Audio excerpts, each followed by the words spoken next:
Paunawa, ang lahat ng nakapaloob sa kwentong ito, ay pawangkathang isip lamang, at hindi tunay na nangyari. Salamat po.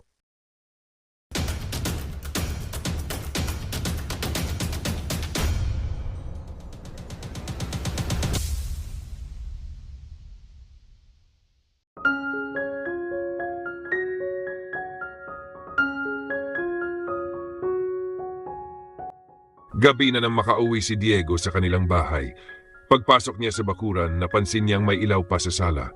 Binuksan niya ang pinto at nadatnan ng kanyang ina na gising pa. "Ma?" Napalingon ang kanyang ina. "Anak, ngayon ka lang umuwi." "Opo, natapos lang po ang usapan tungkol sa last will ni Don Fuentes." Tumayo ang kanyang ina at lumapit sa kanya. "Umupo ka muna, may itinabi akong pagkain para sa iyo." Umupo si Diego sa hapag at nagsimulang kumain. Napansin ng kanyang ina na tahimik siya. "May problema ba?" Umiling si Diego. "Wala naman, ma." "Sigurado ka?" Sandali siyang natahimik bago nagsalita. "May malaking responsibilidad po na iniwan sa akin ni Don Fuentes." Napatingin ang kanyang ina. "Ano yon?" "Sa akin niya ipinagkatiwala ang pangangalaga sa farm habang hindi pa handang pamahalaan ni Kalyana ang lahat." Nagulat ang kanyang ina. "Ikaw?" Tumango si Diego. "Opo." Tahimik na nakinig ang kanyang ina. "Malaki ang tiwala sa iyo ng pamilya Fuentes." "Alam ko po. Kung ganoon, gawin mo ang alam mong tama." Tumango si Diego. "Opo, ma." Pagkatapos kumain, pumasok siya sa kanyang silid. Humiga siya sa kama ngunit hindi agad nakatulog. Naalala niya si Don Fuentes. Naalala niya si Kalyana. At ang bagong responsibilidad na biglang nagbago sa direksyon ng buhay niya. Hindi niya alam kung magiging madali ang lahat, pero handa siyang harapin iyon. Isang linggo na ang lumipas mula nang may libing si Don Fuentes. Hindi pa rin nakikita ni Diego si Kalyana. Araw-araw siyang pumapasok sa farm at inaasikaso ang mga trabahong ipinagkatiwala sa kanya. Ngunit sa bawat pagdaan niya sa mansyon, umaasa siyang kahit saglit ay makikita niya ang dalaga. Isang umaga napansin niya si Aling Baby na palabas ng kusina. "Aling Baby," napalingon ang matanda. "Si Kalyana po." Napabuntong hininga si Aling Baby. "Nasa kwarto pa rin." "Isang linggo na po." "Oh, bakit po?" "Simula nang mawala si Don Fuentes, hindi na halos lumalabas ng kwarto si Kalyana." Napayuko si Diego. "Kumakain po ba siya?" "Kaunti lang. Minsan kailangan ko pang dalhan ng pagkain sa kwarto." Nabahala si Diego. "Pwede ko po siyang makausap." "Subukan mo. Baka ikaw ang pakinggan niya." Tumango si Diego. Umakyat siya sa ikalawang palapag at huminto sa harap ng pintuan ng kwarto ni Kalyana. Ilang segundo siyang nakatayo roon bago kumatok. "Tok, tok, tok! Kalyana!" Walang sumagot. Muli siyang kumatok. "Kalyana, ako ito." Nanatili ang katahimikan hanggang sa marinig niya ang mahina at malungkot na boses mula sa loob. "Ano? Pwede ba kitang makausap?" "Okay lang ako, Diego." Alam niyang hindi iyon totoo. "Alam kong hindi ka okay." Muling natahimik ang loob ng kwarto. "Pero nandito lang ako." Matagal bago siya nakarinig ng sagot. "Salamat." Hindi na pinilit ni Diego ang dalaga. "Hintayin kita sa labas." Umupo siya sa sahig sa tapat ng pintuan. At sa unang pagkakataon matapos ang isang linggo, naramdaman ni Kalyana na may taong handang manatili sa kanyang tabi kahit wala siyang lakas na makipag-usap. Ilang minuto ang lumipas. Biglang bumukas ang pinto. Agad na tumayo si Diego. Lumabas si Kalyana. Namumugto ang kanyang mga mata at halatang ilang araw na siyang hindi nakakapagpahinga ng maayos. Hindi nagsalita si Diego. Tiningnan lamang niya ang dalaga. "Sorry," mahina niyang sabi. "Para saan?" "Pinaghintay kita." Umiling si Diego. "Wala kang kailangang hingin na tawad." Saglit na yumuko si Kalyana. "Miss ko na si Lolo. Naintindihan ko." Parang hindi ko alam kung paano magpatuloy. Lumapit si Diego. "Hindi mo kailangang harapin lahat ngayon." Tumingin si Kalyana sa kanya. "Pero kailangan kong maging matatag. Pwede kang maging mahina minsan." Napaluha muli si Kalyana. At bago pa man siya makapagsalita, marahang hinawakan ni Diego ang kamay niya. "Nandito lang ako." Mahigpit na napahawak si Kalyana sa kamay niya. Sa unang pagkakataon matapos ang pagkamatay ng kanyang lolo, lumabas siya ng kanyang kwarto. Hindi dahil handa na siyang kalimutan ang sakit, kundi dahil may taong handang samahan siya habang unti-unti siyang bumabangon. Kinagabihan, hindi mapakali si Diego habang nakahiga sa kanyang kama. Paulit-ulit na bumabalik sa isip niya ang sinabi ni Kalyana ng gabing iyon. "Ikaw na muna bahala dito, Diego ah." Hindi niya alam kung bakit ganoon kabigat sa pakiramdam ang simpleng mga salitang iyon. Hindi lamang farm ang ipinagkatiwala sa kanya. Para bang pati ang buong buhay ni Kalyana ay umaasa sa kanya. Umupo siya sa gilid ng kama at napabuntong hininga. Kayang-kaya ko ba ito? Sanay siyang magtrabaho.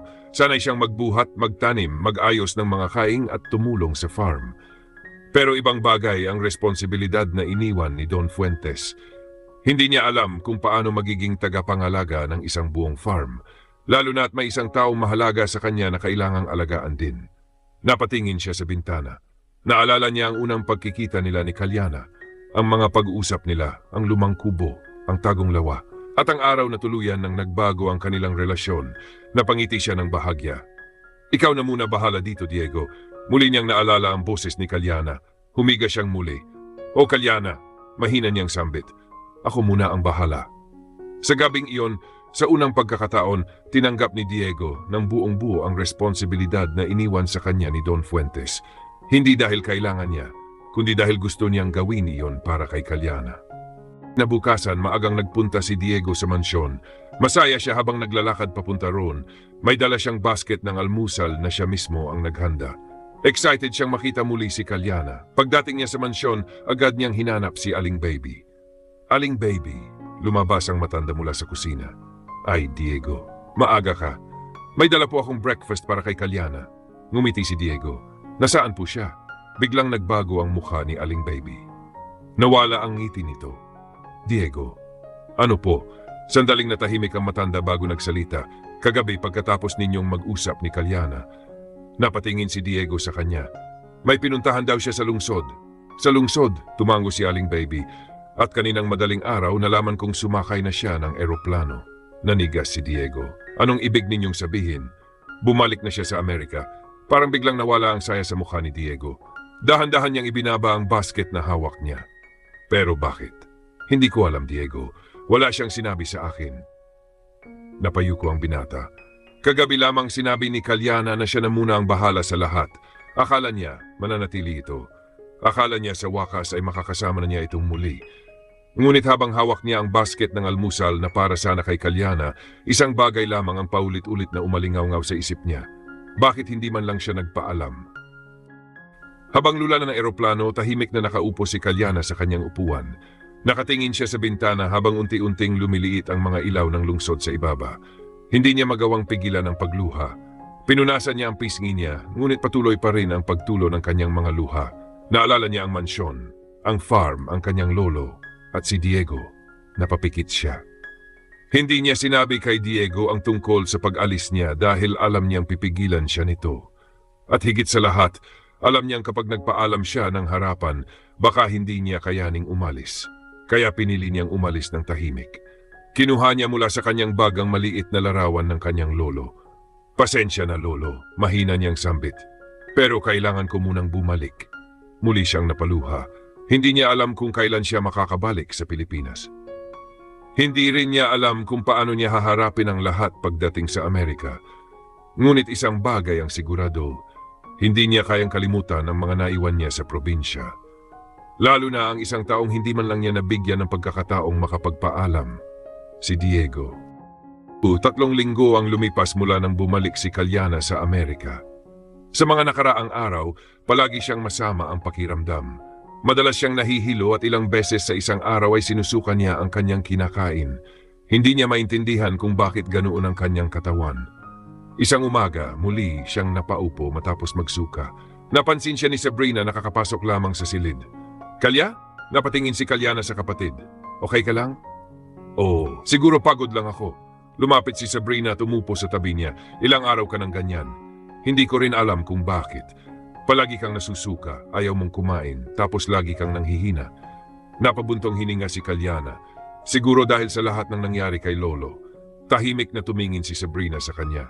Siguro, pero mas mabuting magpatingin ka. Tumango si Kalyana. Sige, hinawakan ni Sabrina ang kamay ng kapatid. Samahan kita. Napangiti ng bahagya si Kalyana. Salamat. Hindi niya alam na ang pagpapatingin na iyon ang magbibigay sa kanya ng isang balitang tuluyang magbabago sa kanyang buhay. Isang balitang hindi niya kailanman inasahan. Tila hindi makapaniwala si Kalyana sa narinig mula sa kanyang pinsang doktor. Matagal siyang nakatitig dito, parang ayaw tanggapin ng isip niya ang sinabi. Kalyana, mahinahong tawag ng kanyang pinsan. Sigurado ka, Ngumiti ang doktor at tumango. Sigurado ako, napahawak si Kalyana sa kanyang tiyan. May baby ka.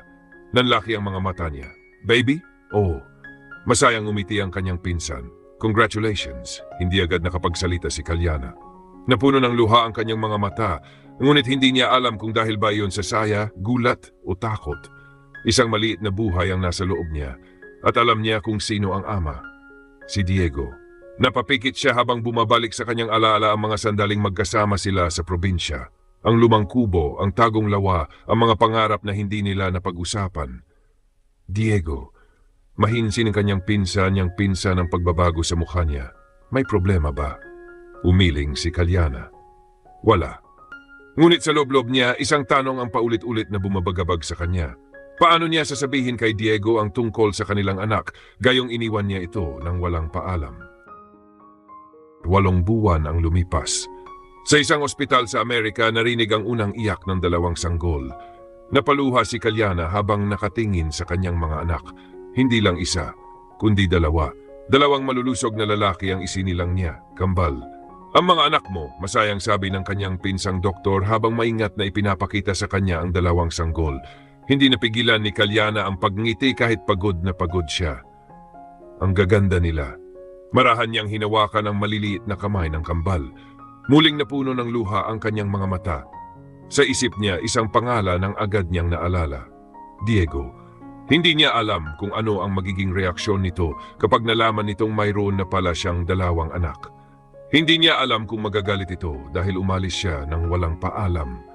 Ngunit higit sa lahat, hindi niya alam kung paano niya haharapin ang araw na muli silang magkikita. Samantala, libu-libong kilometro ang layo sa probinsya, walang kaalam-alam si Diego sa nangyayari. Maaga siyang bumabangon araw-araw at pumupunta sa farm. Patuloy niyang pinangangasiwaan ang mga lupay ng mga Fuentes gaya ng ipinangako niya kay Don Fuentes. Minsan, napapatingin siya sa mansyon. Umaasang balang araw ay muling makikita si Kalyana. Hindi niya alam na sa kabilang panig ng mundo, may 2 munting lalaki nang nagmamay-ari ng kanyang dugo. 2 anak na hindi niya alam na dumating sa mundo. At habang abala siya sa pag-aalaga sa farm, unti-unting lumalaki ang isang lihim na balang araw ay tuluyang magbabago sa buhay niya.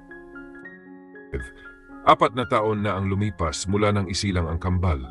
Sa sala ng kanilang bahay sa Amerika, abala si Sabrina sa paglalaro kasama ang 2 batang lalaki. Magkamukha ang kambal, ngunit may kanya-kanya silang ugali. Si Zeki ay tahimik at mahilig magmasid, habang si Zai naman ay mas makulit at palaging nagtatanong. Mami Kalyana, sigaw ni Zai habang tumatakbo sa paligid. Napangiti si Kalyana mula sa kinaupuan niya. Samantala, si Sabrina ay masayang nakikipaglaro sa kambal. Maya-maya tumingin siya kay Kalyana. Kailan mo ipapaalam sa ama ng mga pamangkin ko ang tungkol sa mga anak niya? Natigilan si Kalyana. Hindi siya agad nakasagot. 4 na taon na niyang kinikimkim ang katotohanan. 4 na taon na niyang tinitingnan ang 2 batang lumalaki ng walang ama. Napayuko siya. Hindi ko alam, Sabrina. Hanggang kailan? Huminga ng malalim si Kalyana. Simula nang ipanganak sila, ilang beses ko nang sinubukang sabihin kay Diego. Pero, hindi ko magawa. Napatingin siya kina Zeki at Zai. Natakot ako. Sa ano? Nabakagalit siya sa akin dahil umalis ako nang walang paalam. Tumahimik si Sabrina. Kalyana, hindi lang ikaw ang may karapatang malaman kung ano ang dapat gawin. Karapatan din ni Diego na malaman na may 2 anak siyang lalaki. Napaluha si Kalyana. Alam ko. Kung gayon, bakit hindi mo pa rin sabihin? Tinitigan niya ang kambal. Siguro dahil natatakot akong kapag nalaman niya ang totoo. Huminto siya. Baka gusto niyang kunin sila sa akin. Umiling si Sabrina. Hindi mo malalaman kung hindi mo susubukan. Tahimik si Kalyana. Lumapit sa kanya si Zeki at hinawakan ang kamay niya. Mami, bakit ka malungkot? Pinunasan agad ni Kalyana ang kanyang luha. Wala anak, ngumiti siya at niyakap ang 2 anak. Ngunit sa kaibuturan ng kanyang puso, alam niyang hindi na niya kayang itago ang katotohanan habang buhay. 4 na taon na ang lumipas. At marahil, dumating na ang panahon para malaman ni Diego na may 2 munting lalaki sa mundo na tinatawag siyang Papa kahit hindi pa nila siya kailanman nakikilala. Masakit ang ulo ni Diego habang nakaupo siya sa swivel chair sa loob ng kanyang opisina. Nasa harap niya ang ilang dokumento nang biglang kumatok ang kanyang sekretarya. Sir Diego, pasok. Pumasok ang babae at may dalang folder. Sir, may kailangan po akong sabihin. Anong problema? Nag-resign na po ang account secretary natin. Napapikit si Diego at napahawak sa sentido. Lalo namang sumakit ang ulo ko. Sorry po sir, sinubukan ko siyang kausapin pero desidido na raw talaga siya. May kapalit na ba? Wala pa po. Tumayo si Diego at lumapit sa bintana. 4 na taon na ang lumipas mula nang umalis si Kalyana. 1 taon matapos itong umalis, inayos niya ang sistema ng pamamahala sa farm. Unti-unti niyang inayos ang mga empleyado, pinahusay ang produksyon at inayos ang mga gastusin. Sa paglipas ng panahon, naging maayos ang takbo ng buong farm. Mas malaki ang kinikita nito ngayon kaysa dati. Ngunit habang umuunlad ang farm, tila lalong naging tahimik ang buhay ni Diego. 4 na taon. 4 na taon na rin mula nang umalis si Kalyana nang walang paalam. Mula noon, naging seryoso siya. Halos hindi na siya nangumiti tulad ng dati. At higit sa lahat ni minsan ay hindi na siya tumingin sa ibang babae. Maraming babae ang nagtangkang lumapit sa kanya, ngunit pare-pareho lamang ang kanyang sagot. Hindi siya interesado. Para sa kanya, sapat na ang trabaho, sapat na ang farm, at sapat na ang buhay na pinili niyang tahimik. Sir, napalingon siya sa kanyang sekretarya. Ano pa? May nakita po akong aplikante para sa accounting position. Pwede ko po bang ipas-schedule sa inyo? Sandaling nag-isip si Diego. Sige, bukas. Opo. Lumabas na ang kanyang sekretarya. Muling umupo si Diego sa kanyang swivel chair. Ngunit bago niya muling buksan ang mga dokumento, napatingin siya sa isang lumang larawan na nakalagay sa kanyang mesa. Si Kalyana. Matagal niya itong tinitigan. 4 na taon na. Mahina niyang sambit. Ngunit kahit gaano nakatagal ang lumipas, hindi pa rin niya nagawang kalimutan ang babaeng minsang nangako sa kanyang mananatili. At hindi niya alam na sa kabilang panig ng mundo, may 2 batang lalaki na unti-unti nang lumalaki na kamukha niya. Kinabukasan, dumating ang bagong aplikante para sa accounting position. Nasa loob ng opisina si Diego nang pumasok ang sekretarya niya. Sir Diego, nandito na po ang aplikante. Papasukin mo. Bumukas ang pinto, isang babae ang pumasok. Good morning po. Ako po si Angela. Tumango si Diego, umupo ka. Ngunit bago pa man makapagsimula ang interview, napansin niya ang isang batang lalaki na tahimik na nakatayo sa tabi ni Angela. Napatingin siya rito. Hindi niya alam kung bakit bigla siyang natigilan. May kakaiba sa mukha ng bata. Pamilyar. Parang may nakita na siyang ganitong mga mata noon. Napansin ni Angela ang kanyang tingin. Pasensya na po sir, kasama ko po ang anak ko. Wala po kasi akong mapag-iwanan sa kanya. Tumingin si Diego sa bata. Ano ang pangalan niya? Nathan po. Hello, mahinang bati ng bata. Hindi agad nakasagot si Diego. Sa halip, patuloy lamang niya itong tinitigan. Hello Nathan, ngumiti ang bata. Sa simpleng ngiting iyon, hindi may paliwanag ni Diego kung bakit may kakaibang pakiramdam siyang naramdaman. Parang may kung anong bagay na hindi niya mawari. Bumalik ang tingin niya kay Angela. Simulan na natin ang interview. Tumango si Angela. Ngunit kahit nagsimula na ang usapan, ilang beses pa ring napapatingin si Diego kay Nathan. Hindi niya alam kung bakit. Hindi niya alam na ang batang iyon ang magiging daan upang muling magbukas ang isang kabanata ng nakaraan na 4 na taon na niyang pilit isinara. Unang araw ni Angelanda bilang bagong account secretary ng farm. Maaga siyang dumating sa opisina, dala ang mga dokumentong kailangan niyang ayusin. Kasama niya si Nathan na tahimik na nakaupo sa maliit na upuan sa gilid habang naglalaro. Good morning, Sir Diego. Good morning. Hindi na nag-aksaya ng oras si Diego. Ito ang mga financial records na kailangan mong i-review. May ilang accounts na kailangan nating ayusin bago matapos ang buwan. Opo, sir. Agad nagsimula si Angela sa trabaho. Mabilis niyang naunawaan ang sistema ng accounting ng farm at maingat niyang chine-check ang bawat dokumento. Paminsan-minsan ay napapatingin si Diego kay Nathan. Tahimik lamang ang bata habang naglalaro. Maya-maya lumapit o sa mesa ni Diego. Sir, napatingin si Diego. Yes. Pwede po ba akong uminom ng tubig? Tumayo si Diego at itinuro ang water dispenser. Nandoon, ngumiti si Nathan. Thank you po. Pagbalik ng bata sa upuan, muling nagpatuloy si Diego sa trabaho. Sir, tawag ni Angela. Ano yon? Natapos ko na po yung unang batch ng records. May ilang entries lang na kailangan kong kumpirmahin. Kinuha ni Diego ang folder. Good work. Thank you, sir. Lumipas ang buong umaga na abala silang lahat. Pagsapit ng tanghali, nagligpit si Angela ng mga papeles. Sir, maglulunch na po kami ni Nathan. Tumango si Diego. Sige. Bago sila lumabas, biglang huminto si Nathan sa pintuan. Bye, Sir Diego. Napatingin si Diego sa kanya. Bye, Nathan. Ngumiti ang bata at sumunod kay Angela. Tahimik na bumalik si Diego sa kanyang trabaho. Hindi niya alam kung bakit, ngunit sa unang araw pa lamang ni Angela, tila may kakaibang presensya nang pumasok sa tahimik niyang mundo.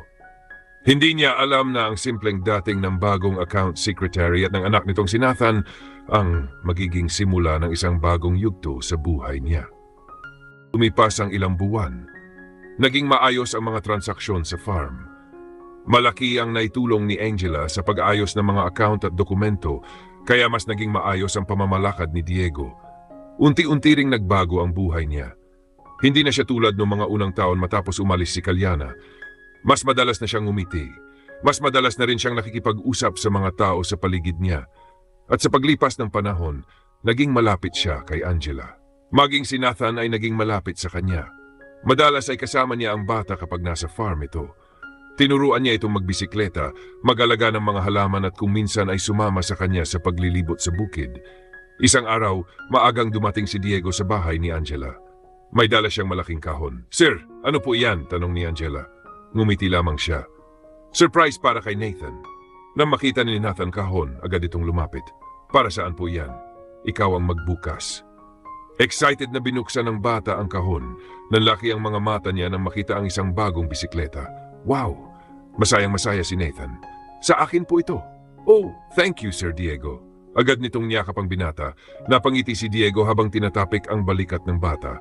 Maya-maya, naglaro si Nathan sa labas kasama ang kanyang bagong bisikleta. Naiwan sina Diego at Angela sa may veranda. Tahimik ang paligid. "Salamat," sabi ni Angela. "Para saan?" "Sa lahat ng ginagawa mo para kay Nathan." Umiling si Diego. "Walang anuman."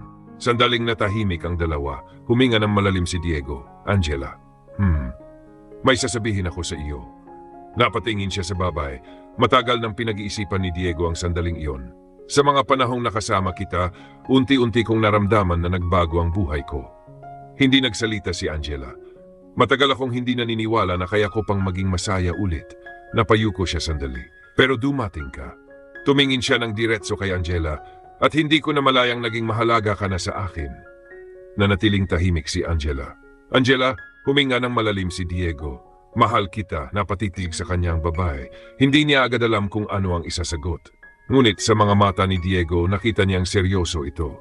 At sa araw na iyon, matapos ang mahabang panahong ginugol niya sa pag-iisa, sa wakas ay naglakas loob si Diego na muling buksan ang puso niya. Hindi agad nakasagot si Angela. Ilang segundo siyang nakatingin kay Diego bago siya tuluyang nagsalita. "Hindi pa po ako handa sa bagong relasyon." Malungkot ang boses niya. Natahimik si Diego, ngunit hindi siya nagalit. Sa halip, marahan siyang tumango. "Naintindihan ko." Yumuko si Angela. "Pasensya na. Wala kang kailangang hingin na tawad." Ngumiti ng bahagya si Diego. "Hindi kita pinipilit." Napatingin si Angela sa kanya. "Salamat sa pag-unawa." Tumango si Diego. "Maghihintay ako kung darating ang araw na handa ka na." Saglit na nagkatinginan ng dalawa. Maya-maya narinig nila ang masayang tawanan ni Nathan sa labas habang sinusubukan nitong patakbuhin ang bagong bisikleta. Napangiti si Angela. "Mukhang kailangan ka na ni Nathan." Napalingon si Diego sa bata. "Oo nga." Tumayo siya. "Bantayan ko muna siya." Tumayo rin si Angela. Habang papalapit si Diego kay Nathan, napatingin sa kanya si Angela. Hindi man niya kayang tanggapin ang pagmamahal nito ngayon, alam niyang naging mahalaga na rin sa kanya si Diego. At marahil kailangan lamang niyang bigyan ng panahon ang kanyang puso. Samantala, masayang tumatakbo si Nathan sakay ng bisikleta. "Sir Diego, tingnan mo." Napangiti ang binata. "Slow down, Nathan." At sa simpleng hapon na iyon, nagpatuloy ang kanilang buhay nang walang nakakaalam na isang malaking pagbabago ang unti-unting papalapit sa kanila.